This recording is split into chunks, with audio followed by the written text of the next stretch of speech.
Welcome to the Deep Dive. Today we're jumping into the Caleres first quarter 2025 results. We've sifted through their earnings call to pull out the key takeaways for you. That's right. These calls can be pretty dense, packed with numbers and jargon. Our goal is to, cut through that and give you the essentials. And with Caleres' Q1, well, there's certainly a lot to talk about. Okay, let's get straight into the snapshot then. The main story seems pretty clear. Q1 didn't meet expectations. It was a tough operating environment, and it definitely showed in the results. Absolutely. Adjusted earnings per share landed at just 22 cents. I mean, compare that to 88 cents in the same quarter last year. It's a really steep drop, significant decline. And the top line, sales, wasn't spared either. Total sales fell 6.8% year over year. What's interesting there is that figure was actually a bit worse than their own forecast, which was for a 5 to 6% decline. Yeah, they specifically called out February as being particularly weak. Now, they did say trends improved somewhat in March and April, which is, a small positive, but the quarter overall was clearly a struggle. And you saw that pressure flow right down the income statement. Operating earnings were squeezed by several things they pointed out. Lower gross margins, higher reserves they had to take, and also costs tied to inventory management, like canceling orders and moving production. Yeah, simply put, both the top line and profitability faced some serious headwinds in Q1. So let's dig a bit deeper into those specifics. Where did the declines really bite, starting with sales? Well, on the sales side, it was pretty broad. Their brand portfolio segment sales were down 6.9%, and management mentioned softness across all channels within that part of the business. Famous Footwear, their big retail chain, saw sales decline 6.3% overall. Right, and looking at Famous Footwear's comparable sales, just looking at stores open at least a year, so it's a cleaner comparison, those are down 4.6%. You mentioned February being weak. Yeah, for Famous, comp sales were actually down low double digits that month. The trend did get better, though, improving to just a low single-digit decline for March and April combined. So that sequential improvement is something, at least. Gross margin was another major piece of the story, and not really in a good way. Consolidated gross margin for the whole company came in at 45.4%. That's down 150 basis points year over year. Right, and just to clarify for everyone listening, a basis point is 1/100%. So 150 basis points means their overall gross profit margin dropped by 1.5 percentage points. Ouch. And it seems like the brand portfolio took the bigger hit there. It definitely did, yeah. Brand portfolio gross margin was 43.8%, which is down a hefty 280 basis points. That's 2.8 percentage points. They pointed to a few key reasons. Lower initial margins on products to begin with, costs from canceling and moving production out of China because of tariff concerns, and also needing to set aside more reserves for potential markdowns on spring 25 inventory that wasn't moving as quickly as hoped. So direct hits from tariffs and slow-moving inventory impacting product profitability. What about Famous Footwear's margin? Famous Footwear's gross margin also slipped, down 80 basis points to 45.3%. For them, the pressure was mainly from running more promotions, especially during that weaker February.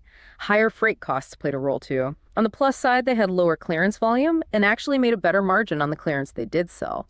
They kept using their BOGO buy one, get one promo during key times, which helps drive traffic but can, squeeze margins. Okay, so sales down, gross margins compressed. Moving further down, let's talk about SG&A selling, general and administrative costs. The dollar amount was flat year over year, right? At $266.5 million. Correct. Flat in dollar terms. But because sales were laggard, that same dollar amount meant SG&A actually jumped up significantly as a percentage of sales. It hit 43.4%, which is up 300 basis points, or a full 3 percentage points compared to last year. Wow, 3 points of margin pressure just from SG&A deleverage. What was driving that increase as a percentage of sales? Mostly continued investment in their international business. That's a strategic growth area for them. And also higher depreciation expenses coming from recent investments in stores and IT systems. They did manage to offset some of that with lower marketing spend and lower incentive compensation, which likely reflects missing their financial targets. It sounds like they're definitely aware of the need to manage those fixed costs better given the current sales environment. They talked about a structural cost initiative, didn't they? They did, yeah. They're rolling out a plan to cut SG&A by $15 million annually. Now, you, the listener, should expect to see about half of that, $7.5 million, hit the books in the second half of this year, 2025, split evenly between Q3 and Q4.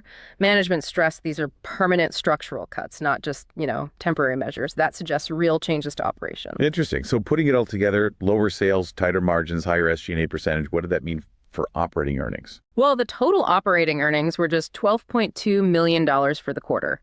That translates to a pretty thin 2% operating margin for the company overall. If you break it down by segment, Brand Portfolio managed a 5.9% operating margin, while Famous Footwear was even tighter at only 1.5%. Pretty slim returns in this climate. Another thing that jumped out was inventory. That's up again, isn't it? It is, yes. Inventory ended the quarter at $573.6 million. That's up 8.1%, or about $43 million from the same point last year. Is that increase spread out, or is it concentrated in one area? It was up just slightly in Famous Footwear, and part of that was building inventory for that Jordan brand launch. We'll get to that. But the really big jump was in the Brand Portfolio, where inventory was up 20%. That's a mix of leftover fall 24 product and current spring styles. And importantly, management specifically said they took reserves against some of that slow-moving spring inventory, which ties directly back to the gross margin pressure we talked about. They're basically preparing for future markdowns. Okay, so inventory's up, and some of it's clearly a bit sticky. With lower profits and more cash tied up in inventory, it's probably no surprise cash flow from operations was negative. That's right. Came in at negative $5.7 million for the quarter, really reflecting those operational headwinds. And looking at the balance sheet, how's their debt situation? They finished Q1 with $258.5 million in borrowings under their credit facility, which is up about $67.5 million from last year. The good news is they don't have any traditional long-term debt. Their debt relative to their trailing 12-month EBITDA, that's earnings. Before interest, taxes, depreciation, and amortization, a common profitability measure was 1.4 times. Now, 1.4 isn't crazy high, but that increase in borrowing definitely shows the need to fund operations and that higher inventory level during a tough quarter. Management also seemed to really emphasize several specific sort of discrete costs that hammered profitability this quarter. What were those again? Yeah, these are important because they put actual dollar figures on some of the pressures. First, they quantified a $1.9 million hit to gross profit directly from sourcing disruptions, basically, the cost of canceling and moving production out of China. Second, that $2.3 million impact from needing higher inventory markdown reserves we just mentioned. And third, a $3.1 million hit from bad debt write-downs, which they explicitly linked to growing concerns about customer credit quality. That last one hints at broader economic stress affecting their wholesale partners, maybe. Those are quite specific figures, and yeah, together they represent a pretty decent chunk of the earnings shortfall. It wasn't just vague macro difficulties. These were tangible costs hitting the bottom line. Exactly. Now, despite all these challenges, it wasn't all negative. There were some bright spots within the segments. In the Brand Portfolio, even though overall sales were down, they did highlight gaining market share in women's fashion footwear.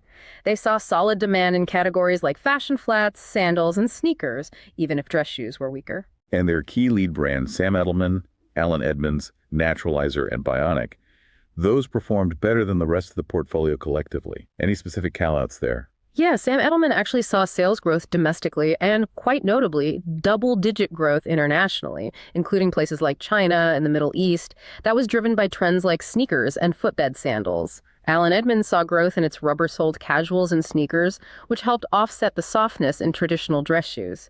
An interesting detail, their new retail stores actually outperformed the older ones. Naturalizer held its market share too. Strength there was in sneakers, casuals, and sandals. They really spotlighted their shop-in-shop at Macy's Herald Square in New York, sales up over 50% in Q1. They think it could become their top global location. That's a strong positive anecdote amidst the broader challenges. Definitely. And Bionic's decline was described mostly as a timing issue, with underlying strength in walking shoes and encouraging results in sandals. They also mentioned signing Gabby Reese as a wellness ambassador, with campaigns launching this fall. Okay, let's shift over to Famous Footwear, the bigger segment by revenue. Right. Within Famous, categories like men's, kids, and accessories actually did better than the overall segment trend. Athletics was also called out as being relatively strong. Importantly, they gained market share in both the kids' shoe chain channel and the overall shoe chain channel. And kids remains a big piece of their business, about 21% of Famous sales. And their own brands within Famous, like Blowfish and Reka, those outperformed the segment average too.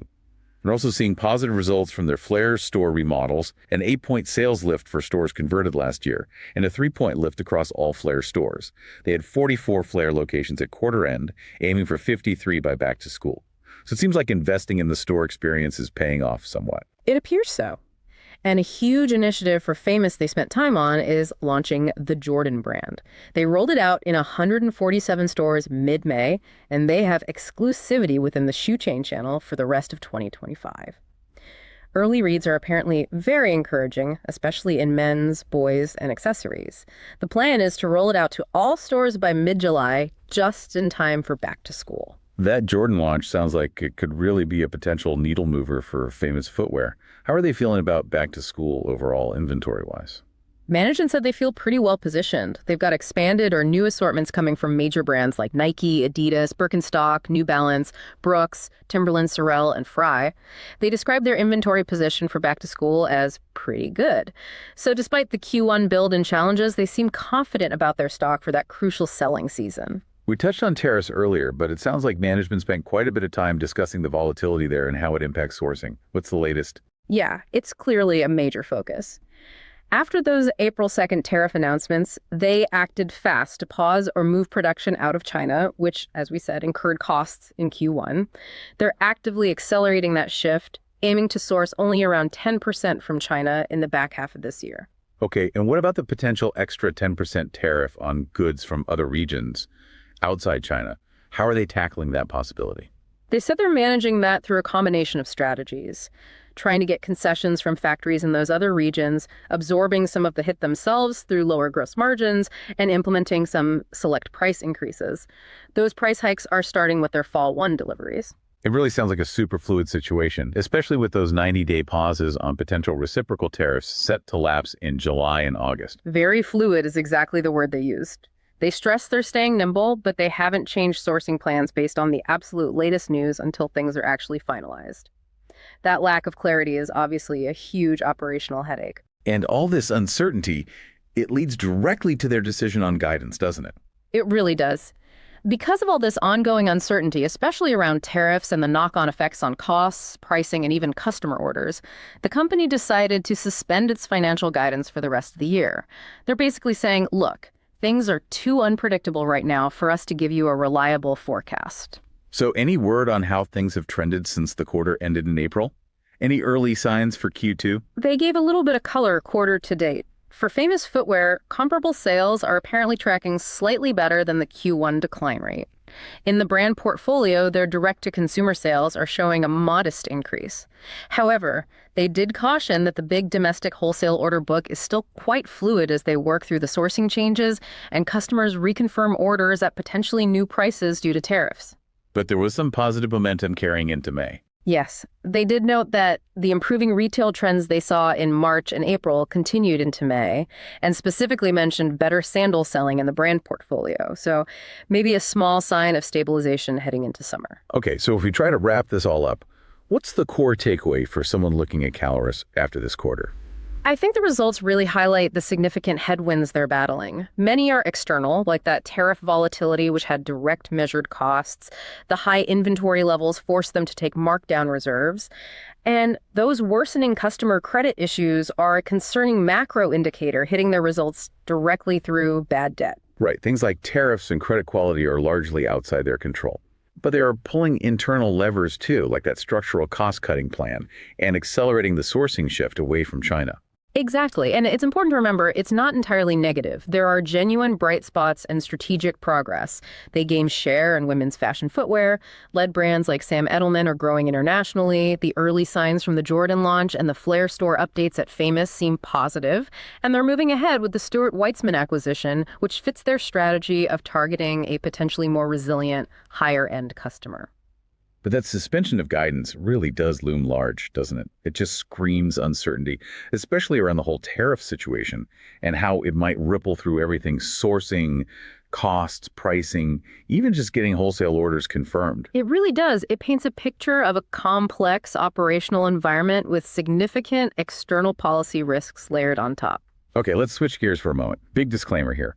This is absolutely not financial advice, purely a thought experiment based on the call. But here's a slightly, let's say, outrageous but plausible trade idea. Oh, all right. I'm intrigued. Let's hear it. So, given the likely negative stock reaction to the earnings miss, and especially the suspended guidance, investors usually hate that lack of visibility, the stock price might look depressed now. However, The risks are obviously substantial and directly linked to that tariff outcome, which is totally up in the air. Okay, so the outrageous part is betting heavily on something so uncertain and external. What's the actual trade? The idea would be go long Caleres stock, buy the shares hoping they rise, and at the same time, buy some out-of-the-money call options that expire shortly after that reciprocal tariff pause deadline in August. Right, so buying the potentially cheap stock, but then adding some high-octane fuel with options. Explain out-of-the-money calls quickly for folks. Sure, an out-of-the-money call option gives you the right, but not the requirement, to buy the stock at a price that's higher than where it's currently trading before a specific date. They tend to be relatively inexpensive if the stock doesn't move much. The outrageous part is timing the expiry right around when that tariff uncertainty might get resolved. Gotcha. So what's the plausible rationale behind this gamble? Well, if that tariff situation resolves favorably, maybe the tariffs don't happen or they get delayed again, removing the immediate threat. And if management's internal fixes, like the cost cuts, sourcing adjustments, maybe even early positive signs from Stuart Weitzman integration, start to gain traction faster than the market expects, then against that potentially depressed post-earnings valuation, you could see a really sharp upward move in the stock price. Those cheap out-of-the-money options could then potentially offer huge leverage, multiplying the gain significantly. Okay, so it's a highly speculative bet that positive external news lines up with internal operational improvements hitting at just the right moment.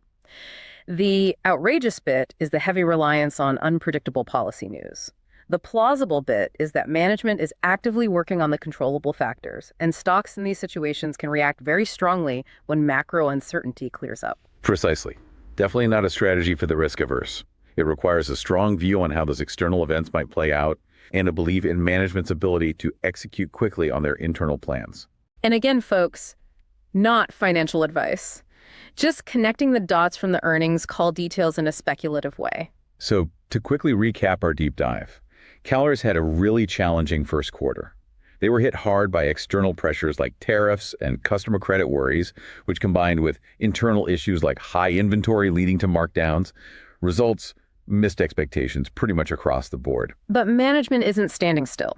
They're pushing through structural cost cuts, actively managing the tricky sourcing situation, and still investing in strategic growth areas, think international, key brands like Jordan, store updates, and that pending Stuart Weitzman deal. The big takeaway, though, underscored by them pulling guidance, is the significant near-term uncertainty. It's largely tied to that fluid tariff environment and all its potential ripple effects through their operations and financials. Yeah, it really highlights just how complex it is trying to manage global supply chains and shifting consumer demand all at the same time right now. Absolutely. Well, thank you for joining us for this breakdown of the Caleres Q1 2025 earnings call. We hope this gave you a clearer picture of the key points without having to wade through the whole transcript yourself. And remember, none of this constitutes financial advice. If you have thoughts on the call, or maybe want us to explore a specific aspect further in a future deep dive, do let us know. Maybe think about those specific cost impacts they called out. Sourcing, inventory, bad debt. How much of that is temporary versus structural? Something to chew on.